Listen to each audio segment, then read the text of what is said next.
In this video, we reveal a crime so twisted it's hard to believe. He stayed alone with the corpse for 4 long hours, and what he did next shocked everyone. December 20th, 2020, Sunday morning. Brazil. A group of police cars stops in the middle of nowhere by a river, right under the supports of a highway bridge. Handcuffed, police led a man out of the patrol car. Kennedy Ramon Alves Linhares is that person. His face is hidden by a medical mask, and he is moving slowly. Police were brought to this spot by the subject himself. In front of the water, the man points to a bush. Crews from the fire department carefully go down with special tools. After a few minutes, rescuers pull a body out of the water. The body parts are already breaking down, which is a clear sign that the person died a long time ago. On-scene experts make a guess about what it is. Lorraine Damaris da Silva, who has died. The model, who was 19 years old, had been reported missing for 7 days. The search for her in the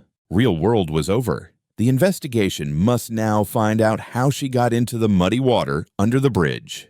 Before we jump into the full story, take a second to hit the like button and subscribe for more intense real-life crime stories that reveal the hidden truths behind cold cases. Don't forget to enable the notification bell so you never miss any updates and stay informed about every shocking development. I'd also love to hear from you. Drop a comment below and tell me which country you're watching from. It's incredible how far these stories travel and how many people across the world are fascinated by uncovering the truth. Your support helps keep these stories alive, honors the victims, and reminds us why these cases must never be forgotten. Let's get started. Sunday, December 13th, 2020, at the Jaupoa International Airport. As usual, the surveillance device in the terminal is recording the flow of people into frame steps. The 19-year-old woman, Lorraine Damaris da Silva, gets off the plane with style. The rough video makes her look calm, looks around, moves quickly, and doesn't show any signs of worry. Lorraine came to Paraguay with a clear goal in mind: to spend the holidays with her family and finally get plastic surgery, which had been a dream of hers for a long time. She had saved up a lot of money and brought it with her, but the money wasn't drawing attention at this point. It was just a bag. The two meet in the airport parking lot, where Kennedy Ramon Alves Linhares is. Outside security cams record their meeting. This is a very important tip. There didn't seem to be any conflict between them. They didn't fight. Kennedy did not push her or use force. They were acting in a relaxed way. Lorraine gladly got into the car of a person she used to know. This was not a kidnapping on the street. She was sure of the driver, so she sat in the passenger seat. Lorraine sends a message to her mother, Damaris de Jesus Almeida, almost as soon as she lands.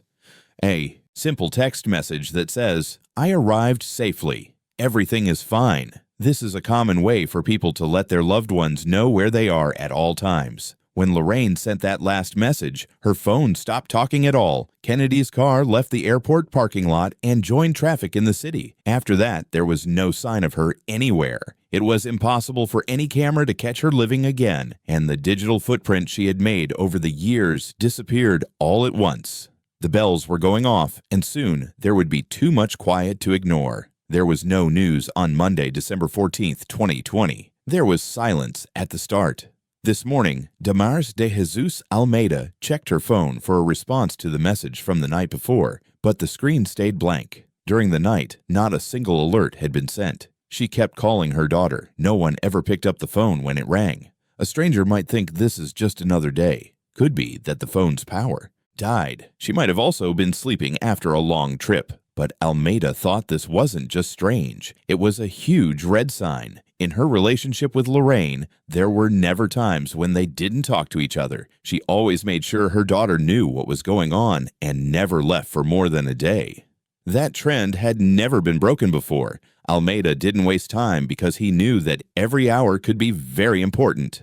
The first thing she did was call the police and report her missing. The case was started officially at the local police station. At the same time, Lorraine's friends and family started a large-scale social media effort to share her picture and ask people for any leads. Investigators acted right away, putting together a timeline of Lorraine's trip and gathering all the relevant information. By talking to people who knew her, the case quickly moved out of the normal category of missing. An important point came up. Lorraine didn't come to Paraíba without anything. She had saved a lot of money for a long time to pay for plastic surgery, so she brought a lot of cash with her. That money was the main reason she came to see him. That little thing changed everything. Now that Lorraine hadn't been seen, it looked like a robbery gone wrong. There was more to her than just being a missing 19-year-old. She was holding something important. Investigators asked for her phone's activity logs to try to figure out where she had last used it. While her family and friends nervously checked their news feeds for any sign of hope,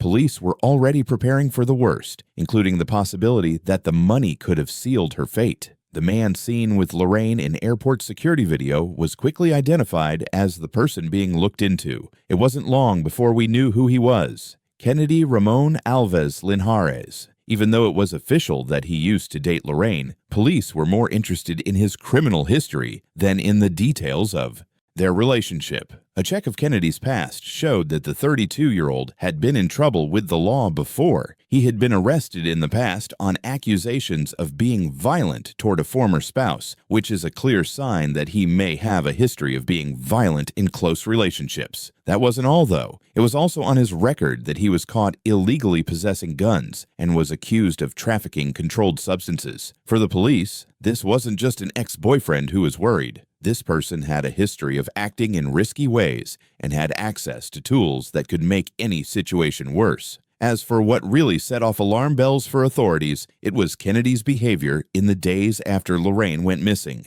Her family and friends did everything they could to find her and hope that someone, anyone, had seen her. Linhares, on the other hand, did the exact opposite. He went dark. He didn't help with the search. Instead, he quietly cut ties by blocking friends and family on social media, deleting conversations and locking down his accounts. He seemed to want to be completely erased from Lorraine's life. All of these things, his history of being violent, his ties to crime, and now his sudden radio silence, changed everything. Kennedy was no longer just an observer who drove Lorraine somewhere. He was the first person to be suspected. The police saw that they were looking in the wrong spot. It wasn't about where Lorraine was going to go.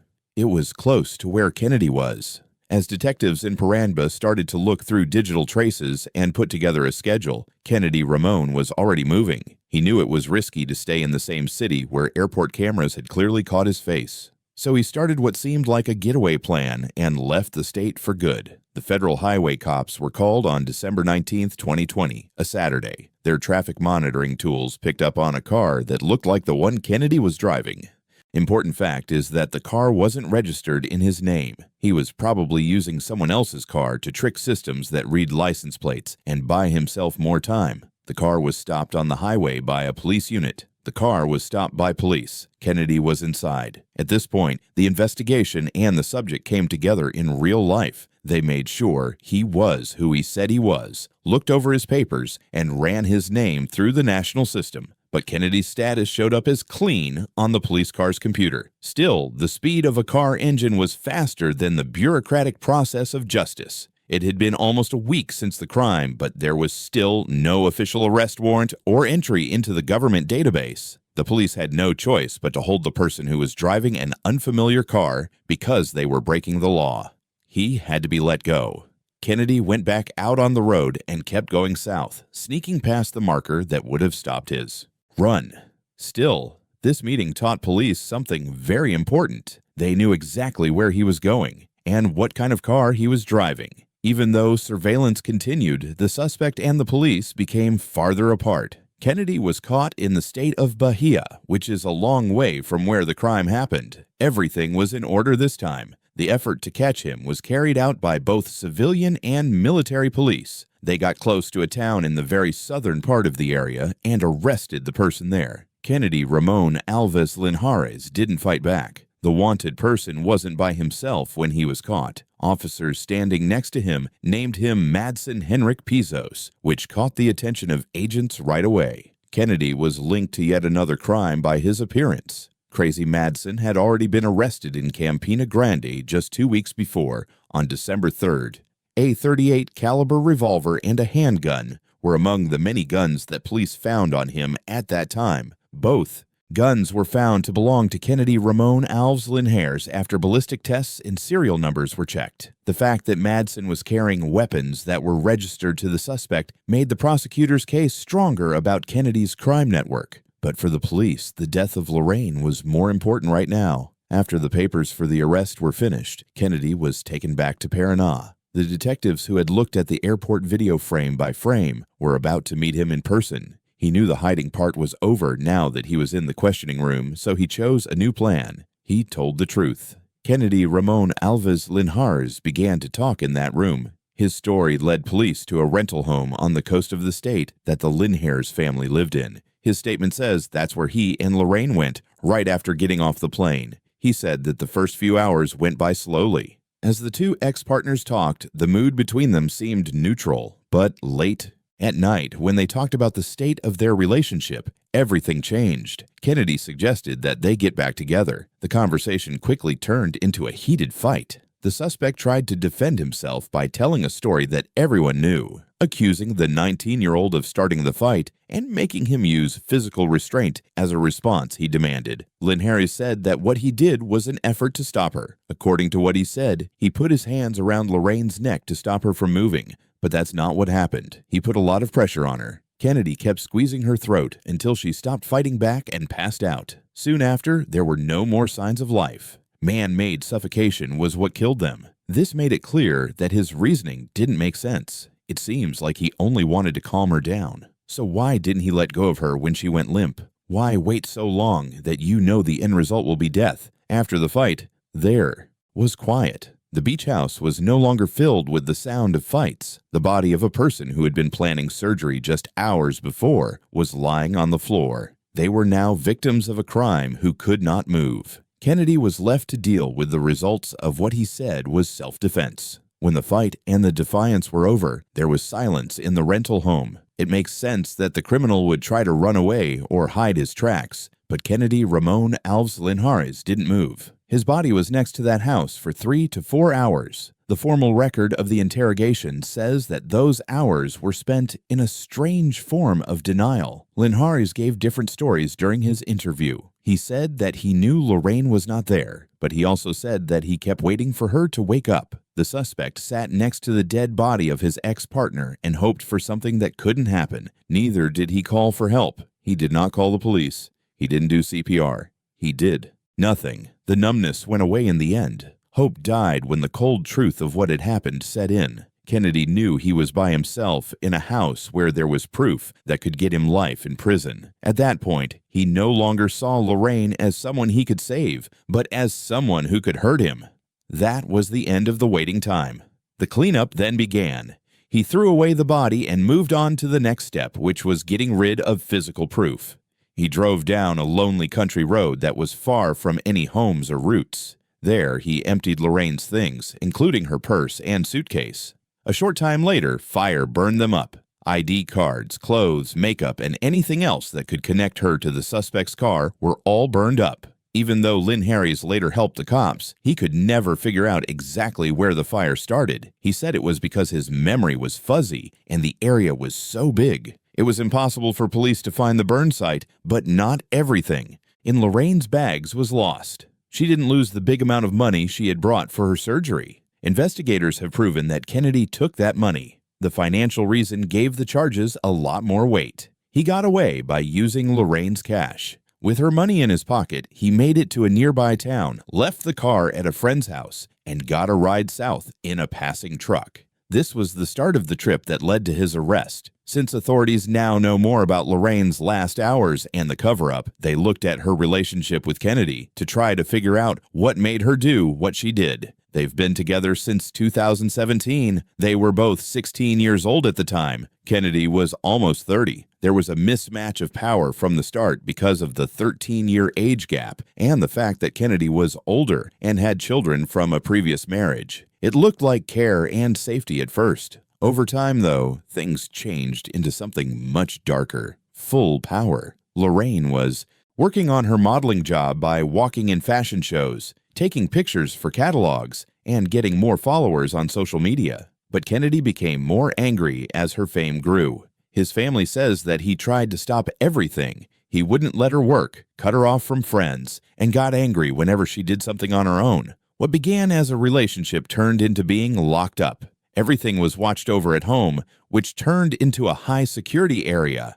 Her freedom was taken away. She found the strength to get away. By the end of 2020, she planned a secret flight with the help of her mother, Damaris de Jesus Almeida. She sneaked out of Kennedy's room one night and ran to her family in a different state. That was her way out, a way to break free from a circle of abuse. Lorraine finally felt safe because she was with people she cared about who agreed with her choice. But the choice to go back to Paribas for plastic surgery would end in death. She thought the relationship was over and that her ex-partner was no longer a danger. He may have changed his mind because he was calm when he got into Kennedy's car at the airport. He most likely claimed to make peace or offer to help in order to trap her in a situation she couldn't get out of. When Kennedy Ramon Alves Linhares was arrested, he changed his behavior in a big way. He had been cold and bland during the cover-up, but a different version showed up in front of the TV cameras, one that seemed broken and sorry for what they did. During transport, he talked to reporters using only his hands because his face was covered by a medical mask. When a reporter asked Kennedy if Lorraine's failure to start dating again was the reason for the crime,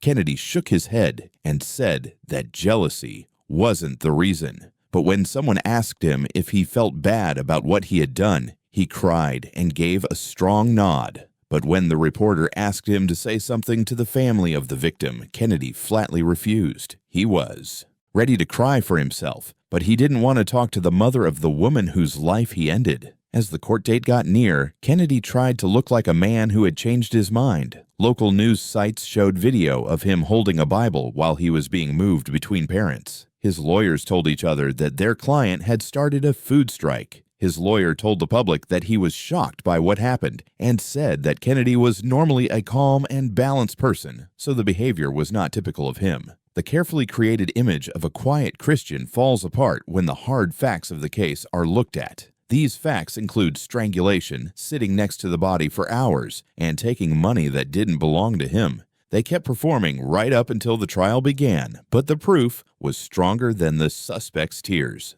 The 23rd of May, 2023. In the state of Paribas, the last act takes place in a courtroom. The trial went on for almost 10 hours with a lot of evidence and legal arguments. First to speak was Damaris de Jesus Almeida, the mother who lost her daughter. She looked the offender straight in the eyes and demanded that the law be applied fully. She made it clear in her comments that Kennedy did more than just kill someone. He broke the basis that her whole family was built on. Detectives built a strong case against him using airport security video and his own admission that he burned Lorraine's things. This left the defense with no room to maneuver. It was clear what the jury thought: guilty. The final sentence was given by the judge. The jail term for Kennedy Ramon Alves Linhares is 25 years and 6 months. The fact that the crime was classed as femicide made the conviction stronger. It wasn't made by either the prosecution or the defense. The court also put the person in civil liability in addition to the prison term.